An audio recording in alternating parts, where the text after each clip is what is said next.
Mrs. Pace, it is 6 p.m. and I'm going to pass it over to you to get us started for our board meeting. Thank you, ma'am. It is 6 o'clock. This session of the Clarksville-Montgomery County School Board is called to order. We ask that you first pause for a moment of silence.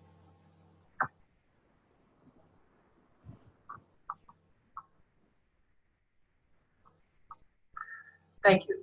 At this time, please silence all other electronic devices in your vicinity. The attendance will be checked during the required voting roll call this evening.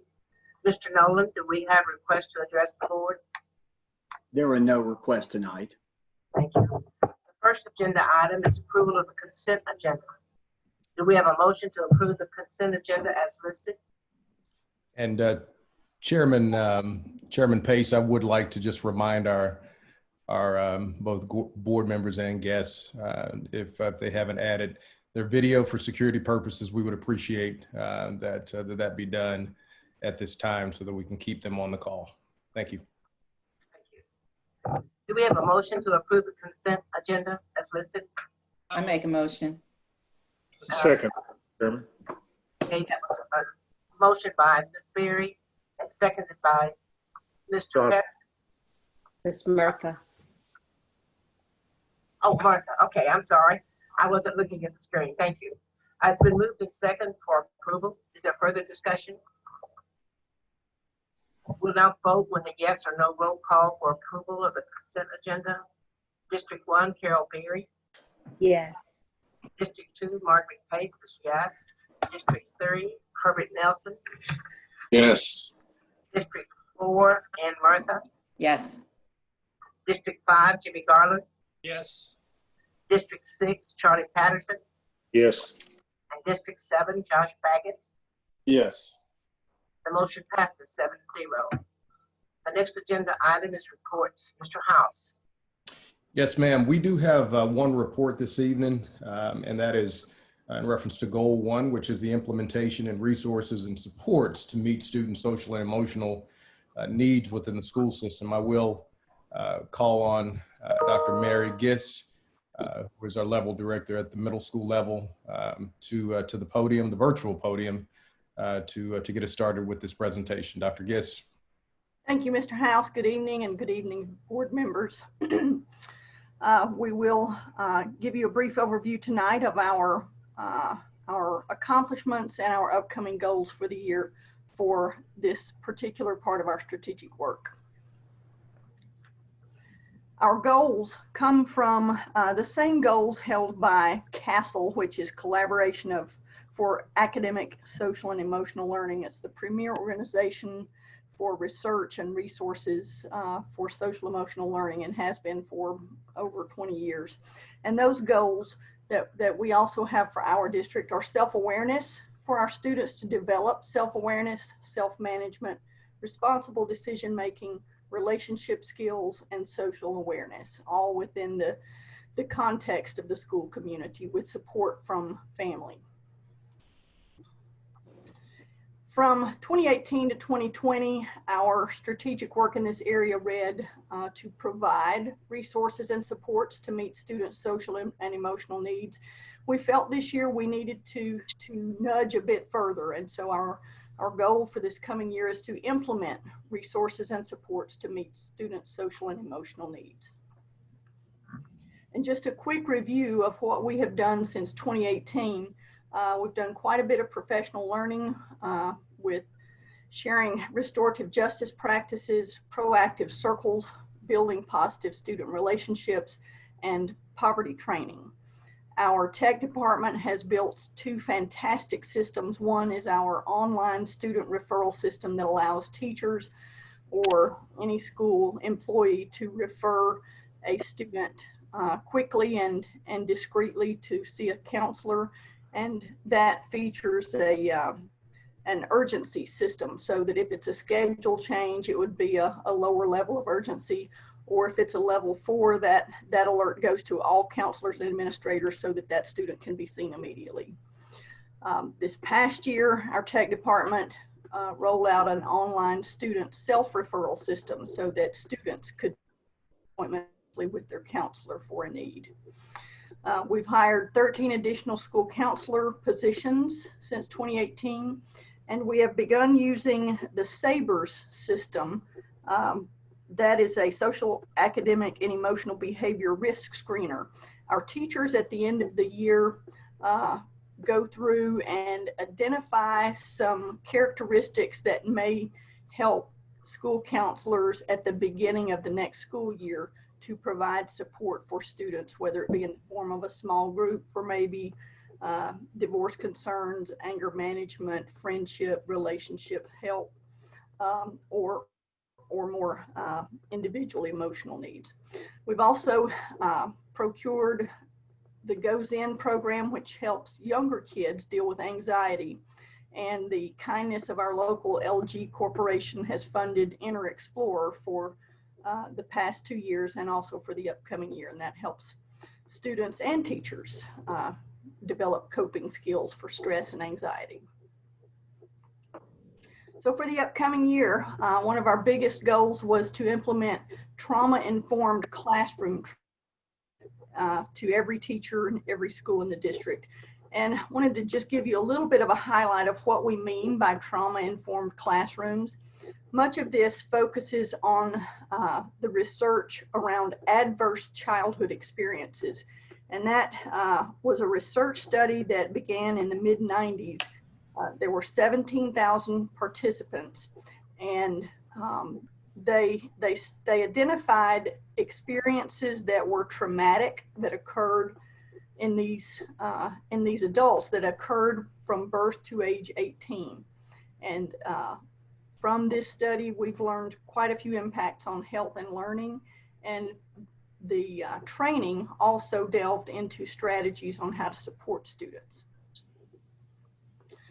So in this research study, a lot of adverse experiences were identified, but there were 10 that far and away occurred much more commonly than others. And these are referred to as the top 10 adverse childhood experiences, and they're frequently known by the acronym ACEs. And again, these would be experiences that occurred between birth and age 18. So physical abuse, sexual abuse, emotional abuse, physical neglect, emotional neglect, loss of a parent, witnessing family violence, incarceration of a family member, living with a family member with drug or alcohol addiction, and having a mentally ill, depressed, or suicidal family member. So we are benefiting from this study because the research shows that students who have at least 3 of those adverse childhood experiences are 3 times as likely to experience academic failure, 5 times as likely to have attendance issues, and they are 6 times as likely to exhibit behavioral problems. Absorption of new academic material is much more challenging and puts these students in a difficult place to handle rules and authority figures. And as we went through this training with our principals and assistant principals, there were heads nodding as principals and assistant principals recall students they have worked with in the past.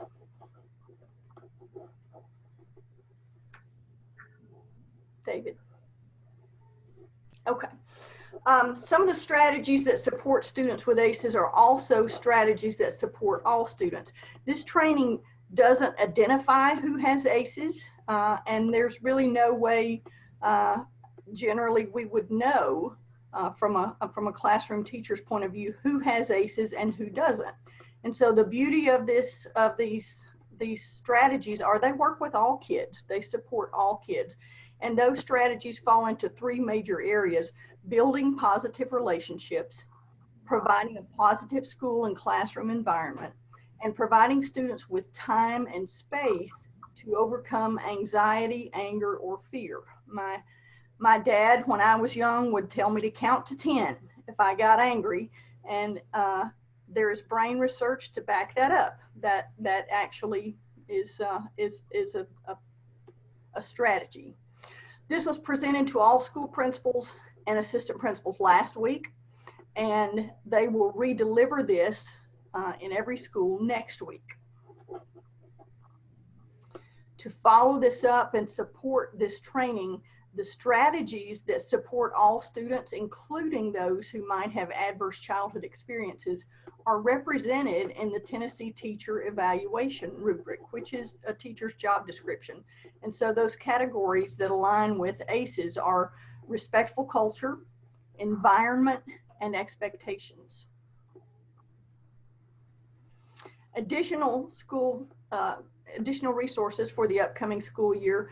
We are building two websites that feature resources. One is for parents and students, and we are still working on, and it will be published by the end of August, and will be linked on the district website, so that there will be resources for parents who are needing help and support in dealing with some things, and also for students. The second website we do have built out, and it features resources for district teachers, counselors, and administrators. And we'll give you a little peek at this.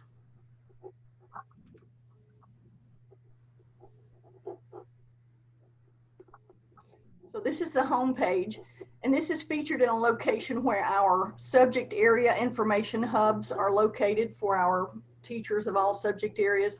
So you'll see there's some general information on that home page. What is SEL, benefits, there are video links of a general nature, and core competencies. Along the left margin, we have those 5 major goals, along with some other categories. And David, you can just pick any one. Social awareness.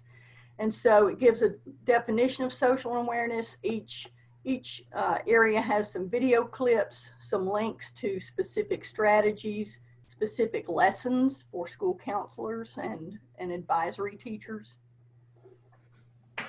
David, if you want to pick another one. Relationship skills, again, shares a brief overview with video clips that can be shown to kids during an advisory class or during a counselor's lesson. Hand signals, for example, that's a great teacher strategy. So there are hundreds of links and resources on this site. Our lead counselors did a lot of work putting this together, especially Ashley Dale, our elementary lead counselor. Want to share kudos with her. Thank you, David. Additionally, another resource we have this year is the redesign of our student code of conduct, which we shared a few weeks ago. And it is designed to provide behavioral supports and interventions, not simply consequences.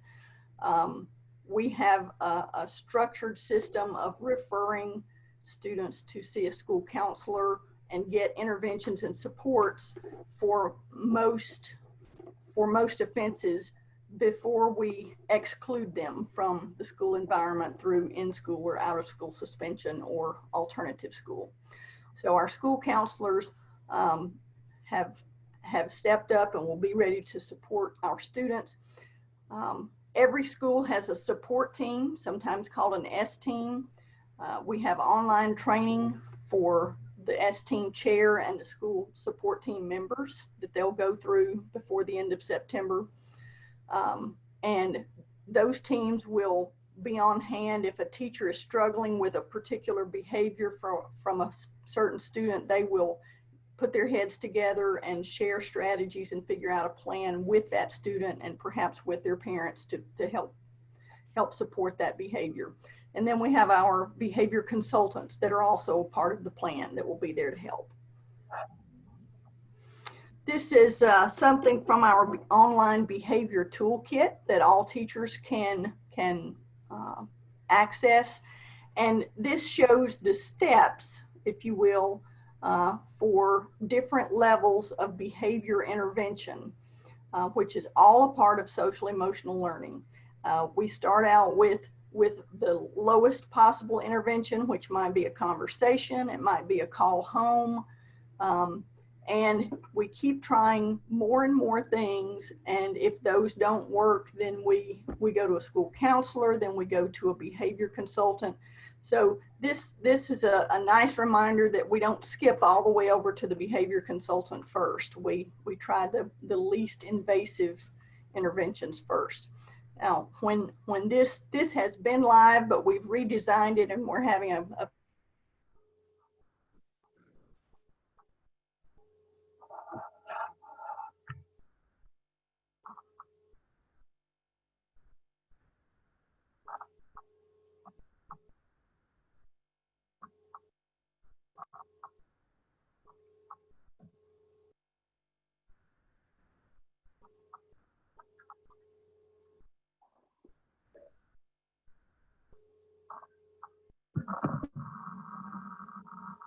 Mary, are you there?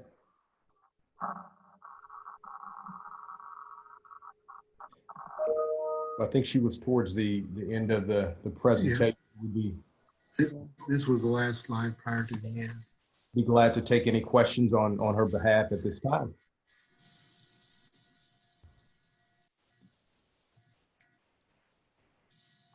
Madam Chair, I'll pass it back over to you. Okay, thank you for that presentation. Comments from the Fort Campbell School Liaison Officer? We don't have anything at this time. We're good. Thank you. Thank you. Comments from County Commissioners? no, ma'am.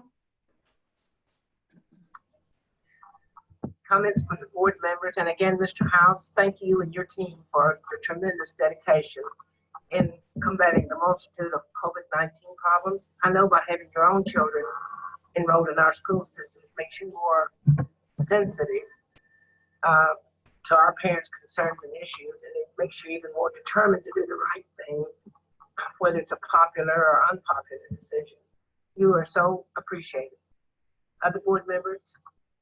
I just want to talk about that SEL presentation. It was outstanding. I'm so excited for the supports that are in place for teachers, but also the supports for students. It just really warms my heart to know that we're not going to continue to do the same things, that we're going to try different things, and we're going to break the cycles. So I really appreciate all that work you guys have done. I know that's always been dear to your heart. I just wanted to echo Ms. Murtha's sentiments there. I thought there was some very valuable and informative information that came out of that as far as the study goes. And so I applaud you and your team, Mr. House, for that work, and thank you. I have one question, Mr. House. The behavior consultants, are they extra duty for the teachers, or do we have someone hired to actually do that kind of work?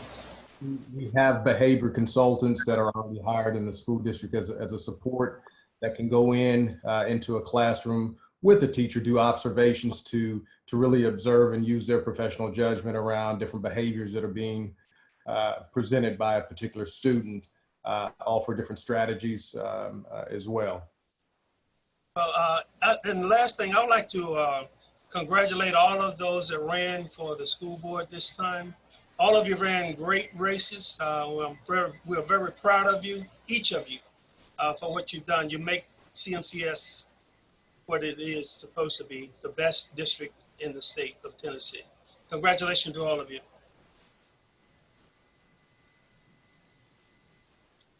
Any other comments from board members? The next agenda item is the Director of Schools report. Mr. House. Yes, Madam Chair, I have a few items, and as you all know, it's been a busy last 7 days, last week. The first thing that I'll share is that the Tennessee Department of Health released brand new guidance just in the last week to school districts across the state. They stated that any student or staff member who has been in close contact of one person with a suspected or confirmed COVID-19 case must be quarantined at home for a period of 14 days from the last exposure to that individual. This is not optional. Based on this mandate to quarantine those based on suspected cases, our communicable disease team anticipates a significant increase in the number of rolling closures and student employee quarantines when school is back in session. Over the past month, the Clarksville-Montgomery County School Safety and Health Department, in conjunction with the Montgomery County Health Department, has investigated over 35 suspected cases involving athletics and over 60 suspected cases involving employees. Last Friday was the largest CMCSS related quarantine directed by the Montgomery County Health Department, with over 60 student athletes given a 14-day quarantine. The second item I'd like to share, and I'm going to share screen here real quick, is just information that I've shared with you guys already. As you may remember from an email that I sent this afternoon, CMCEA provided a resolution to me that I received just yesterday. CMCEA is and I'm not going to read it to you, has really taken a stance and is calling for CMCSS to begin remotely until the number of COVID-19 cases is under 10 new cases per 100 persons per day for at least 14 days in a row, with an infection rate of 0.5 or below as recommended by the health professionals. Around 40% of CMCSS teachers are members of CMCEA, and as I've said in the past, their concerns are our concerns as well. So just wanted to share that publicly, that CMCEA has presented a resolution and has taken a stance. Also wanted to share some information in reference to the number of employees that responded to our survey. CMCEA did do a survey, but as you remember, CMCSS did deploy an employee comfortability survey to over 5,000 employees regarding their comfort with returning to an in-person setting. We had about 60% of our employees that responded, with 30% of them indicating that they were comfortable returning to in-person schooling, and 21% were flat or neutral, and 48% indicated that they were uncomfortable with returning to a traditional setting or in-person setting. CMCSS, of course, cannot reopen schools without our teachers, staff, as well as administrators. As of this morning, the Families First Corona Response Act, which is known as FFCRA, provided some numbers for us. And just so you know, right now we have 22 employees that have returned from FFCRA leave. We've had 20 employees most recently that are currently on FFCRA leave. We have 5 requests that have been submitted and that are pending medical documentation. Okay. And we have 3 employees in the process of completing the FFCRA paperwork. Last couple things that I wanted to mention to you. On August the 9th, which was just this past Sunday, the Montgomery County, for the first time, moved to the medium spread category per the Tennessee Department of Health. As of today, Montgomery County is at 0.50. Based on recommendations of the Montgomery County Health Department, if the community is at 0.5 or above, 5 out of 7 days, school buildings will close and traditional students will learn remotely until community spread is below the 0.5% for at least 10 out of 14 days. However, yesterday we were informed that there may be delays in the data involving the numbers of active cases. CMCSS relies on the health department to provide data to inform our decision making. We will continue to seek information from both the state and local health departments to get updated data. It's important to reiterate that CMCSS is looking at multiple metrics and other important factors as it makes decisions regarding moving individual schools or the entire district as a whole from traditional to remote. Please know that our communicable disease team will continue to navigate all of the challenges that I've mentioned. Our faculty and staff will continue to work extremely hard too.